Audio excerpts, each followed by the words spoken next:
All right. How's everybody today? How y'all doing? I'm doing just fine. Not going to be a long video today. I'm pretty tired and my voice is more shot than I thought it was. But, guys, I got to tell you something. GaryCon was an absolute blast. I'm going to go over all the games that I ran this week during the live stream. But I just wanted to make a brief video this morning and tell you guys about it. If you've never done a virtual convention, do it. People are like, yeah, virtual conventions are dumb. No, do it. Go to GaryCon, go to virtual GaryCon. It is an absolute blast. Once you get the handle on Discord, everything else follows. Everything else is awesome. I have no complaints whatsoever about it. The tech help via Discord was fantastic. And I guess I'll talk a little bit about my first game because I can't just sit here and spout superlatives off about the tech support guys. I mean, I should, okay, because it was that good. But hey, come on in.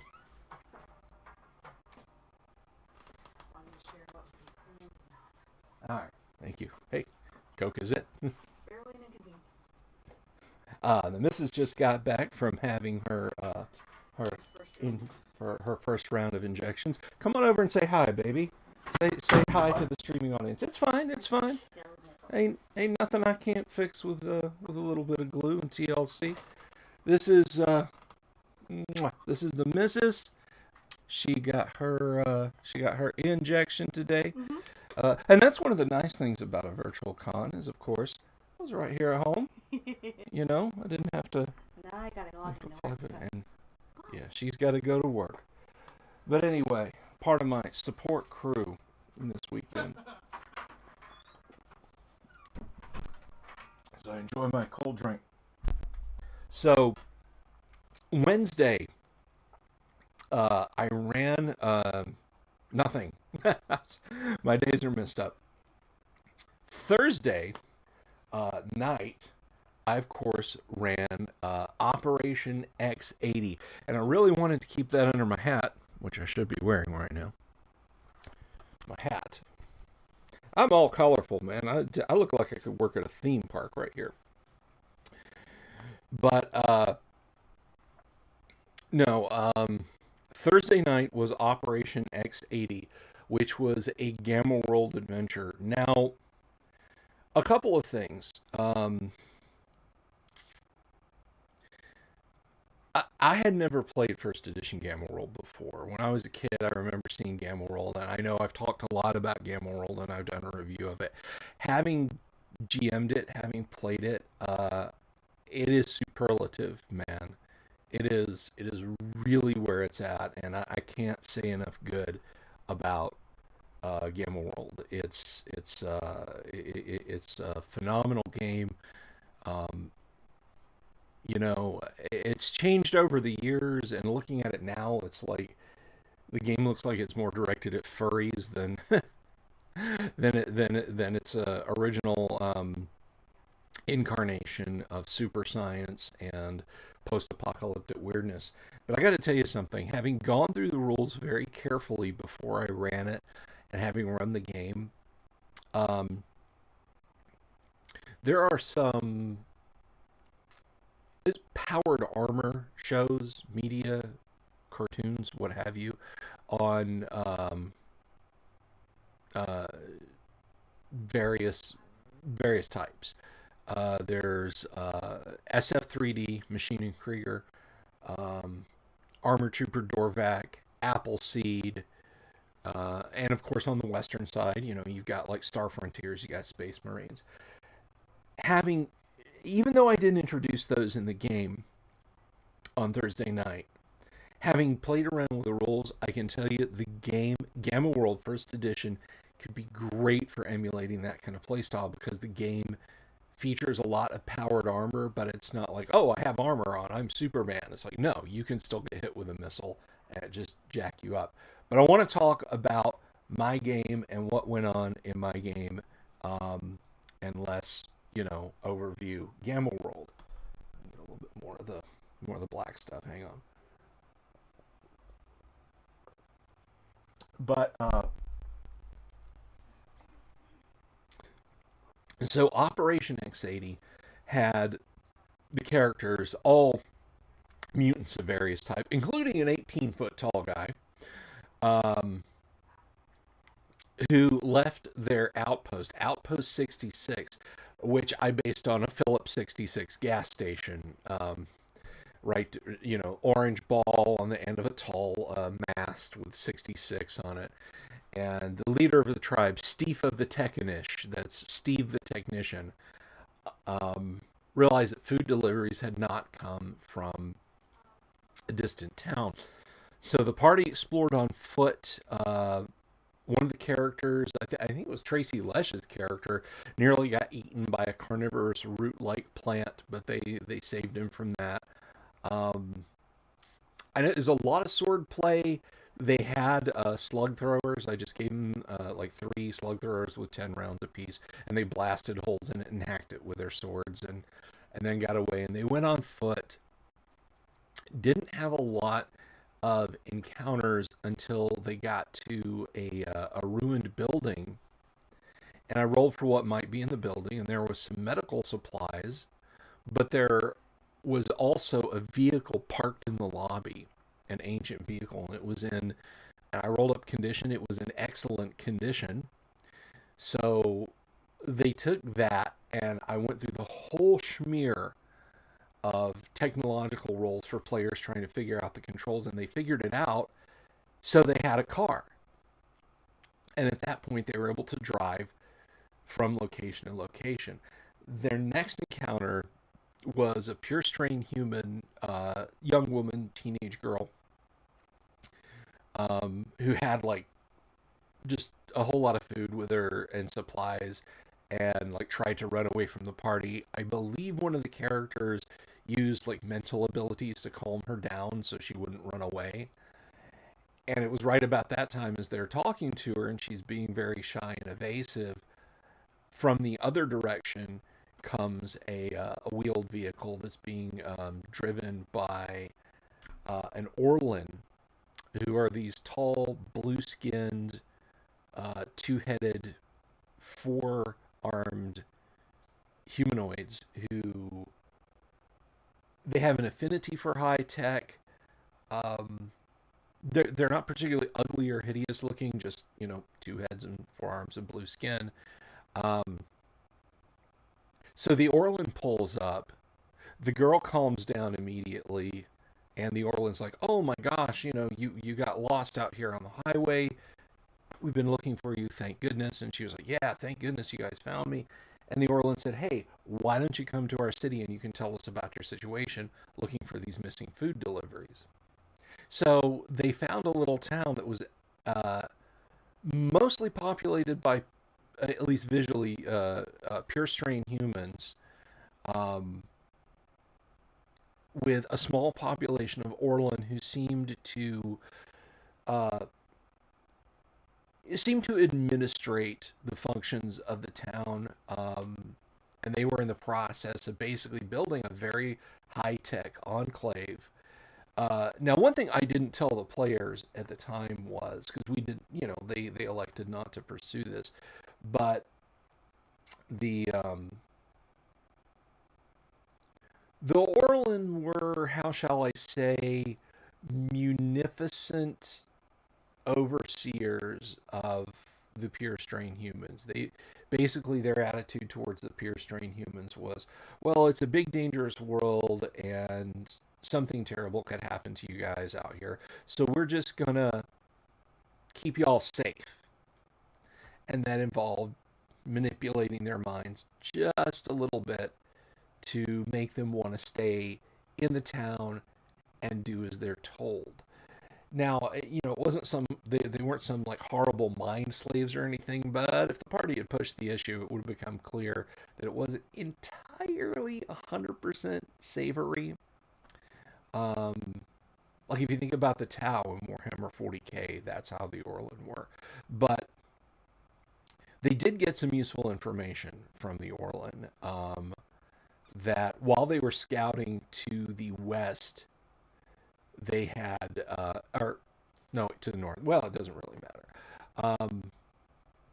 Some weeks ago, they'd seen either large birds or mutated humans with wings flying.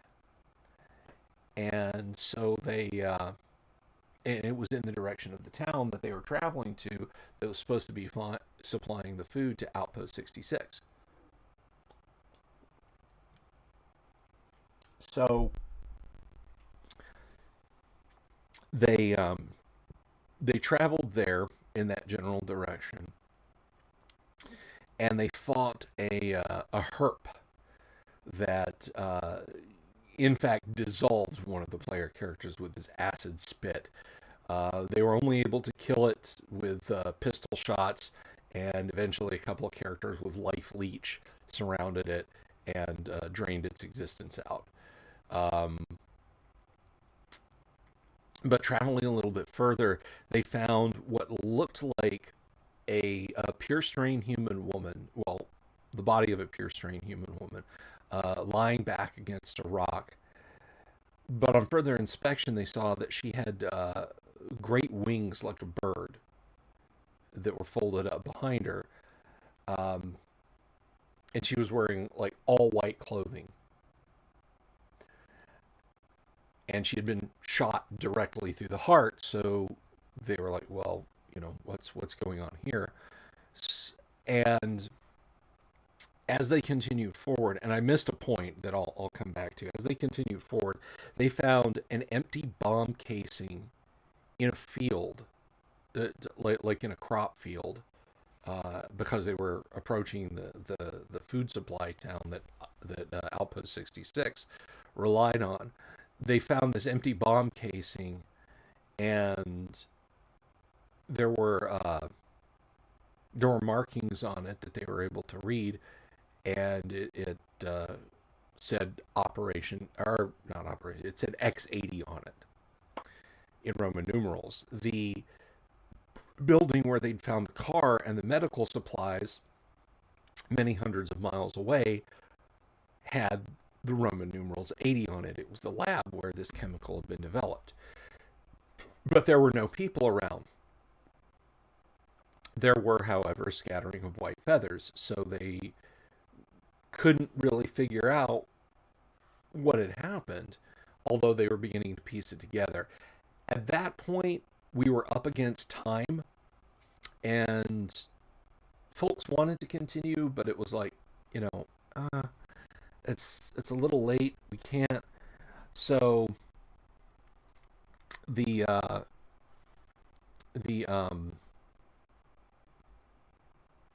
curtain was pulled back, and I explained. Let me see if I can find this real quick.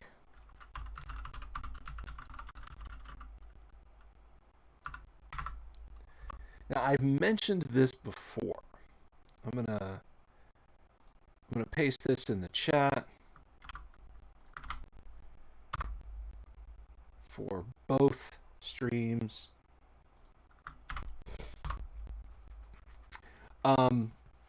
When I was a kid, and by kid I mean like barely more than a toddler, I think perhaps 3 or 4, on whatever TV stations we got in Atlanta, this short satirical, it's kind of like a Doctor Strangelove-ish cartoon about the accidental release of a biochemical agent, X70, was broadcast. Now, to my little 3-year-old mind, that was pretty damn scary. The satire part of it went over my head. The idea of a country being accidentally depeopled by having a biochemical agent dropped on it, and this guy wearing a gas mask, most everybody wearing a gas mask, and talking directly to the camera in these stentorian tones was pretty frightening. And I honestly, I could not remember where I had seen these images. I just had little fragments of what I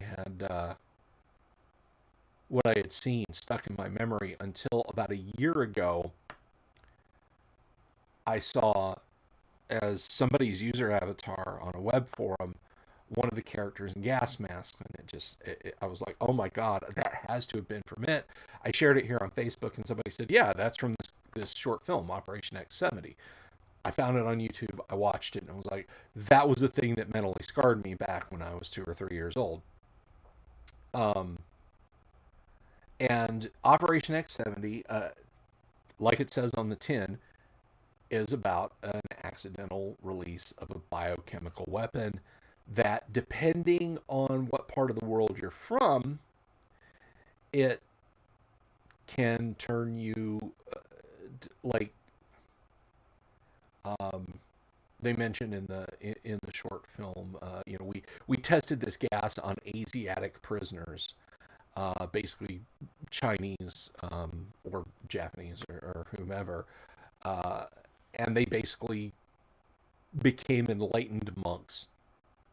Well, when the chemical weapon is accidentally dropped on a friendly Western allied nation that's unnamed, well, it's given a name, but it's not a real name. All the population there turn into angels.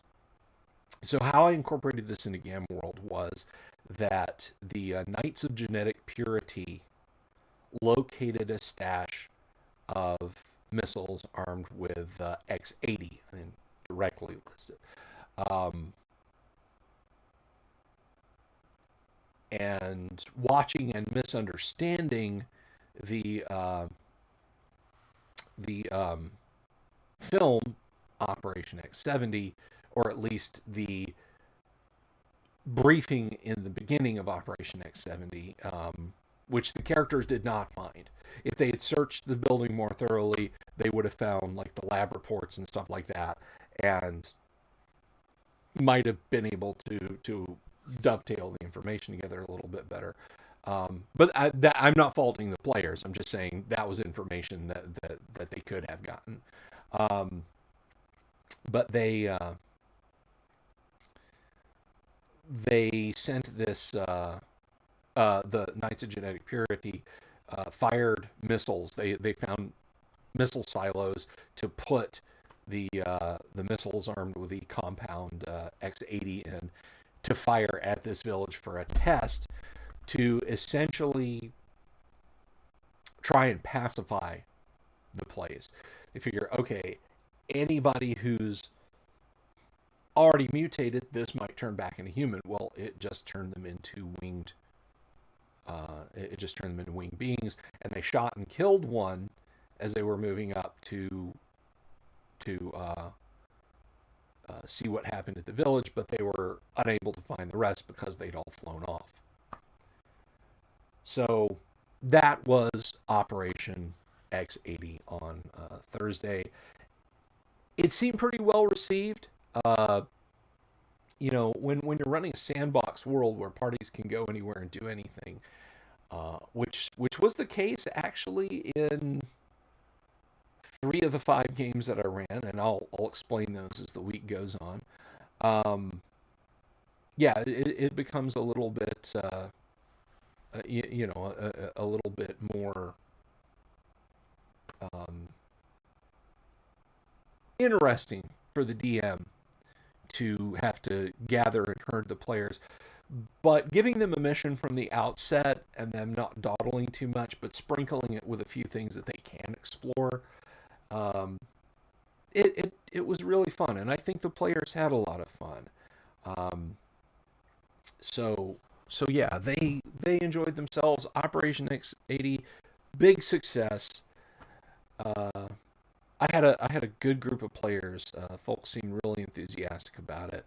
Nobody was like, oh man, I just be playing 2E Gamma World, or 3E Gamma World. Alternate E Gamma World is a lot simpler. None of that. None of that. Everybody was very appreciative. And as I go on in the week and talk more and more about my players, you'll find out. I had fantastic groups. I had fantastic players in all my games. And I don't just mean in play acumen, but attitude. I mean, nobody was like, nah, I'm bailing on this. It was all very cool. And I had a lot of fun.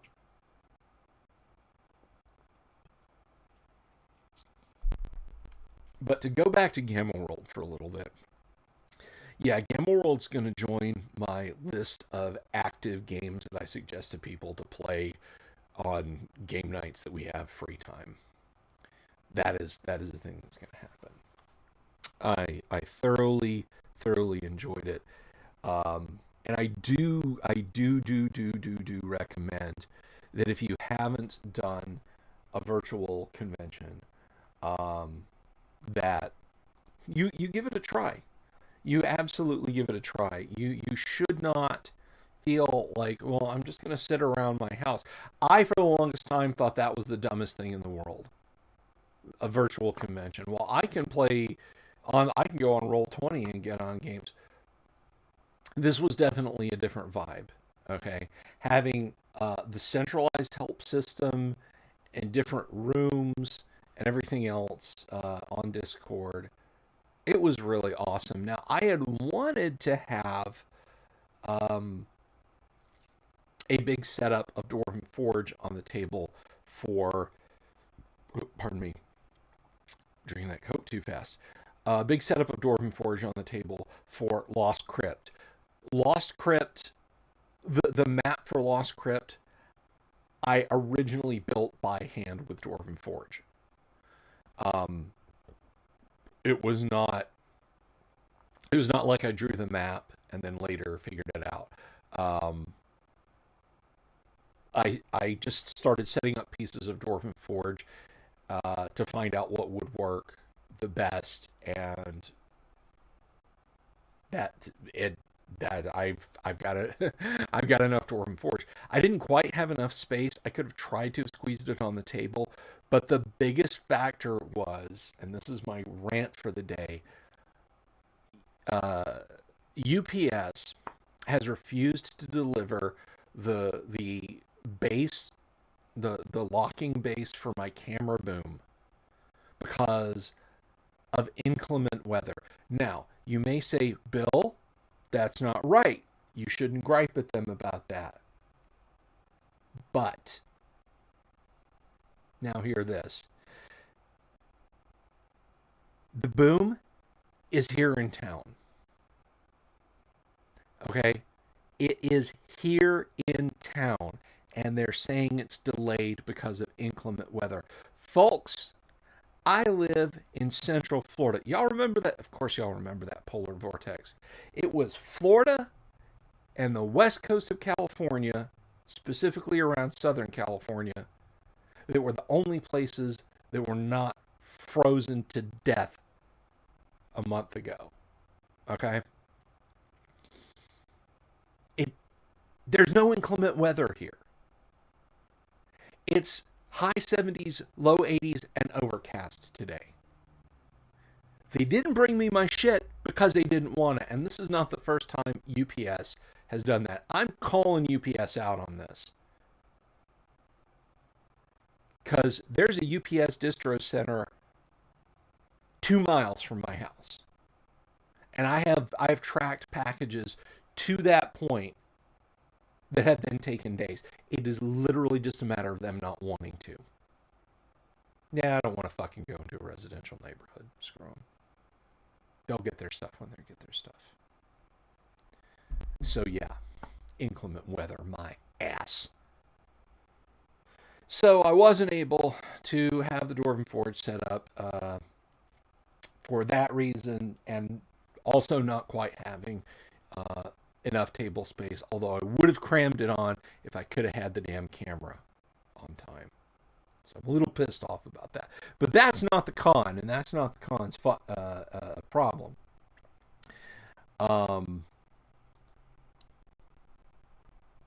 I don't know. John Gerard asks, can you not go get it? That's on the Facebook chat.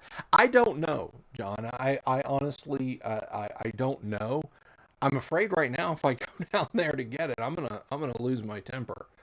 Um, and I certainly don't want to do that. Uh, and it may be that it is literally lying on a truck. Like I know for a fact that things can go around on UPS trucks for a while. They may just be covering their asses like it got loaded on the wrong truck and is like making its rounds around South Orlando or something like that. So, so I don't know. I don't know. But again, that has nothing to do with GaryCon. But Thursday night, Operation X80. I had a really good group. Tracy Lesh, my buddy Tracy Lesh, was in Operation X80. He played. He did not play the next day, but he played in both of my AD&D games, which I'll talk about later in the week, probably tomorrow. Um, and since it was a short game, I'll explain a little bit about the OD&D game. Well, it wasn't short, it ran the fully allotted amount of time, but if every other game, if Operation X80, uh, Expedition to the Sunless Sea, Lost Crypt, and uh, The Great Escape were all A+ games, then Greyhawk Graveyard Gold Rush was like a solid B, maybe leaning a little bit towards a B-, but not. It was not terrible. It was not terrible. It wasn't the best game I played all weekend, but it was still pretty good. I set up a dungeon crawl. Basically, the premise of Greyhawk Graveyard Gold Rush that was that a once in centuries double lunar eclipse was taking place uh, over Earth of both Selene and Luna, the moons of Greyhawk, and this would cause wards meant to protect opulent tombs and crypts and sepulchers in the city graveyard of Greyhawk. It would cause them to fail. Also, protective spells keeping some of the more infamous dead from coming back, they would also fail. And it would be an ideal opportunity for looters and treasure hunters to sneak into the graveyard, into the crypts, and retrieve some of the storied loot therein. Now, it's funny. I thought I would have just a huge raft of people come in for that OD&D game. As it was, I only had 3 players, but I think I did that to myself because it was around lunchtime on Friday and not in the evening. I think if I had moved that game up to the evening, I probably would have had more people play. But Friday is also a big con day, so it may be that there were just so many other games happening um, that I literally got shouldered out. But I had 3 people. One of my friends from my Monday night game, she stopped in. She picked up a badge, God bless her, just to play in my OD&D game. And so the party found their way into the crypts and tombs under the graveyard itself, the warrens of tunnels that have been dug. Um,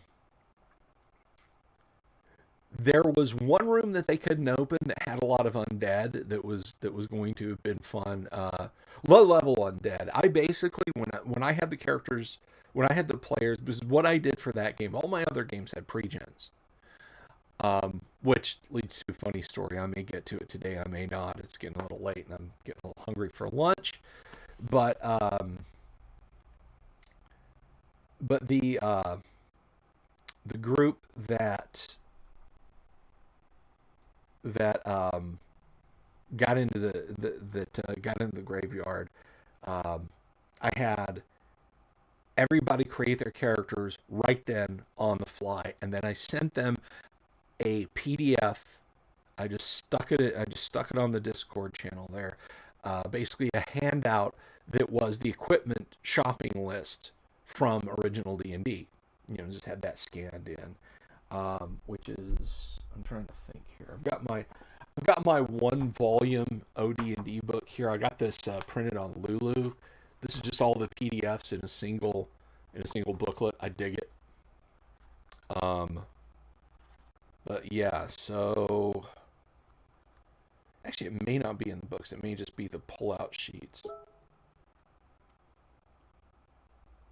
Let me see. Yeah, I think it's just in the pull-out sheets. But I don't know. Basic equipment and cost, page 12.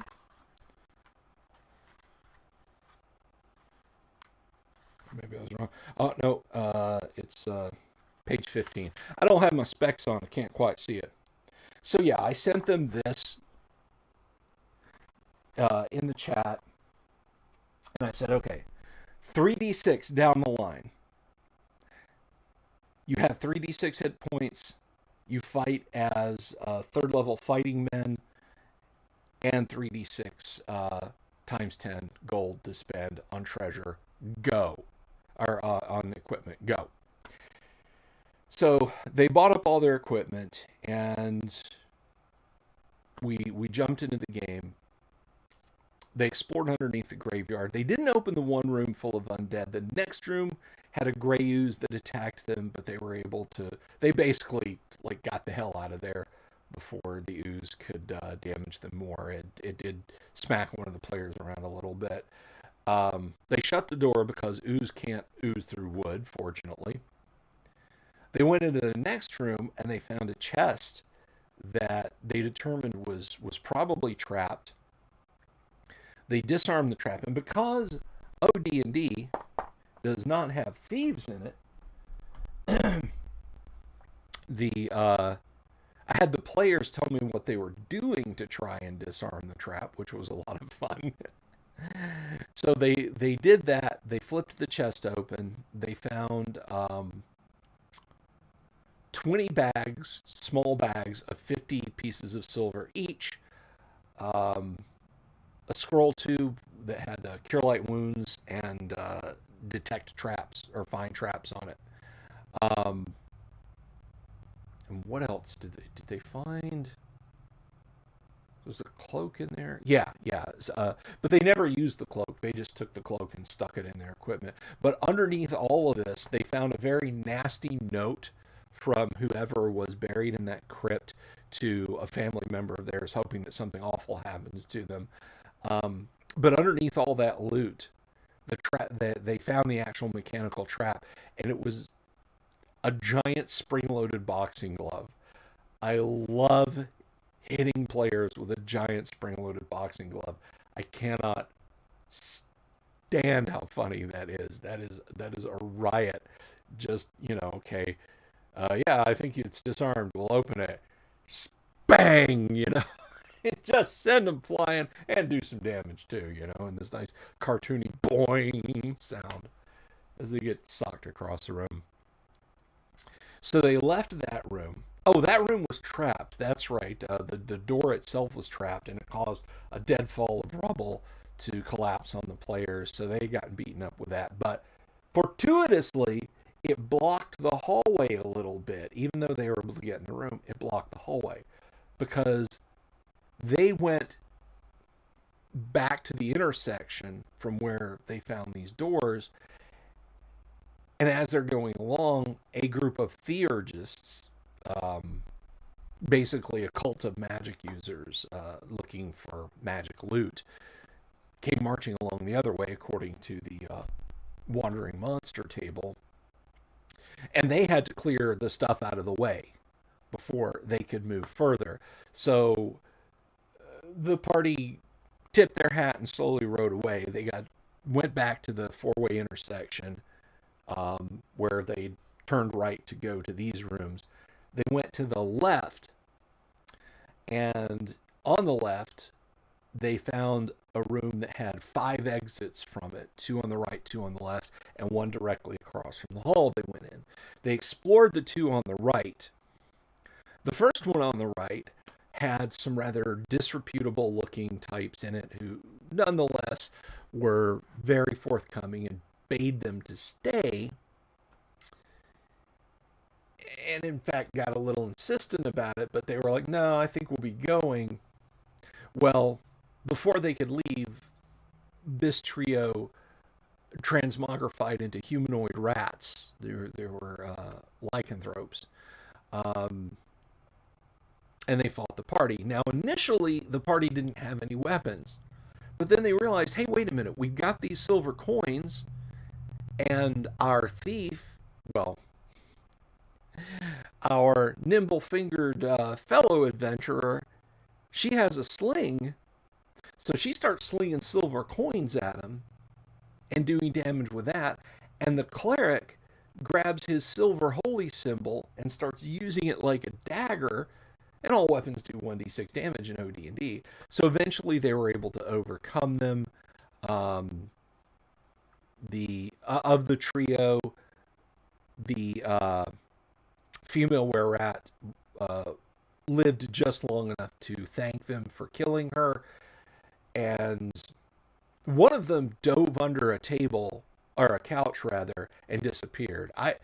He headed for a hole and fled. So they only killed 2 of them, but they drove one of them off. They collected a little bit of loot from that room, and they were like, should we go through that door? Well, during that battle, one of the player characters died. So they went through the door, and I had the player who died, he rolled up another OD&D character real quick, and yeah, they found the old, you find your next adventuring companion chained up in a room trick. The were-rats were planning to forcibly convert him because they wanted a magic user on their side. So they grabbed him, they grabbed the were-rats' loot, and they left. They went to the next crypt on the right, and these 4 bony liches, lowercase l, not uppercase l, sitting in a cross pattern in the middle of this room that was a great ossuary.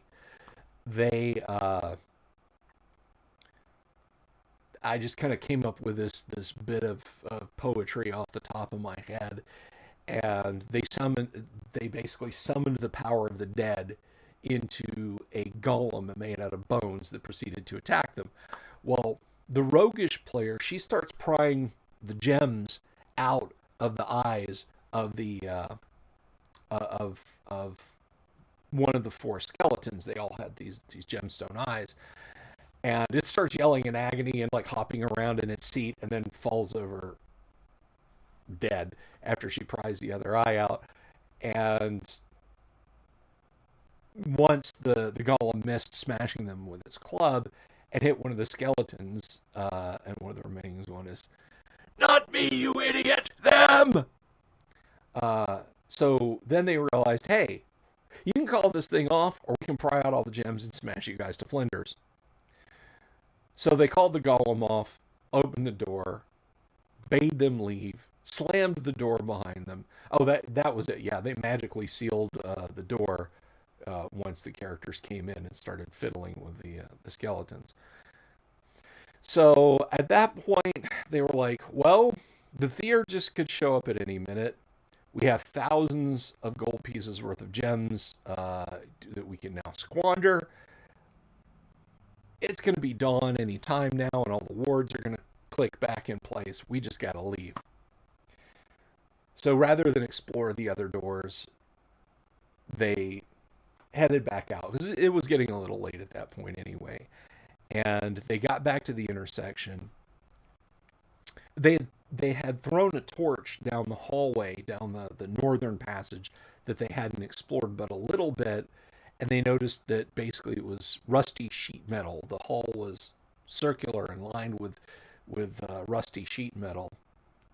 So they didn't go down that way. They started making their way out. They heard the voice of the Theurgist going further north, and then they heard like a creaking sound and a great collapse of metal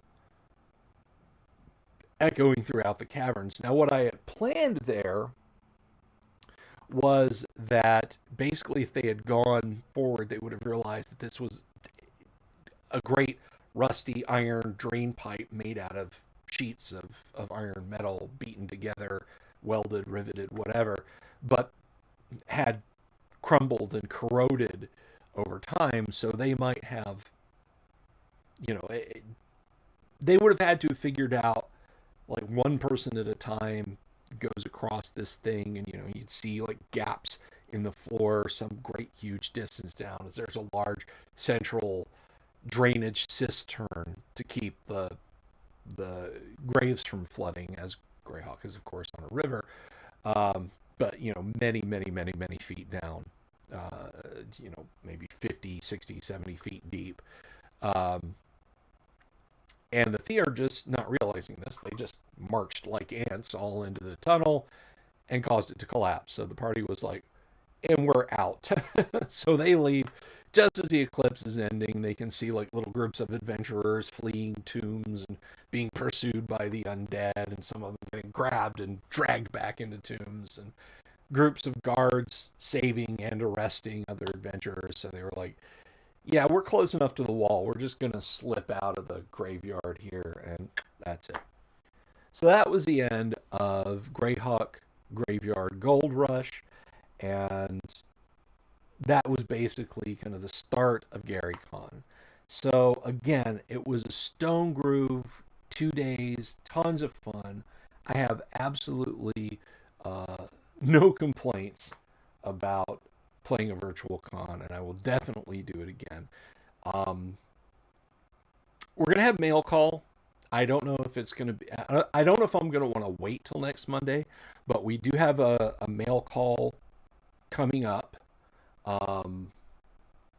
We've got, what else have we got? Oh yeah. So, Wednesday, Wastrel Wednesday, Kyle will be back. We will be playing Conflict, which should be lots of fun. We'll create up a Conflict character and run a little bit of that. We ran some AD&D last week. Kyle was doing Sir Acceptable, and we played a little bit of Keep on the Borderlands, which was lots of fun. Yeah, and we'll just, the week will roll on. Tomorrow I will tell all about the Saturday. I think deserves an entire episode's discussion by itself, so you won't want to miss that. So yeah, tomorrow talk about Saturday. I'll recap Saturday, and then Thursday I'll recap Sunday. And Friday, I don't know. We'll just do a chill stream on Friday. Maybe I can get Tracy to stop by on Friday, and we'll have a chill stream and drink stream, and just talk about that. Now I gotta go buy a new refrigerator, which is a whole story that I don't even want to get into at the moment. Thank you everyone. If you're out there and you attended my games, it was a lot of fun having you in my games. But regardless of whether or not you get into the game, that's fine. Oh, I will also, tomorrow, I'm going to have final details on the Patreon that I'm starting. Which is not, I'm not going to be doing, like, the exclusive part of Patreon is that certain tiers of Patreon supporters, I'm going to make some dungeon terrain and some other items 3D printed and get that to supporters. So that's what'll happen with that. So yeah, a lot of interesting stuff going on this week, and we'll talk about it all later. Thank you everyone for stopping by today. Thank you everyone who participated at GaryCon. Thank you to all my friends in general who are out there and just stick around. I mentioned them before. I mentioned Gods and Monsters before, but I'm specifically now mentioning Todd and Anna. I love you both. You're both wonderful people. My dear friend Rusty Schaefer, who was also at Virtual GaryCon, but we played in different games. Russ, you're a great friend. Thank you. to my two little girls, Charlotte and Rosie. Mwah, love you girls. And I will see you all tomorrow, okay? So take care of yourselves. Stay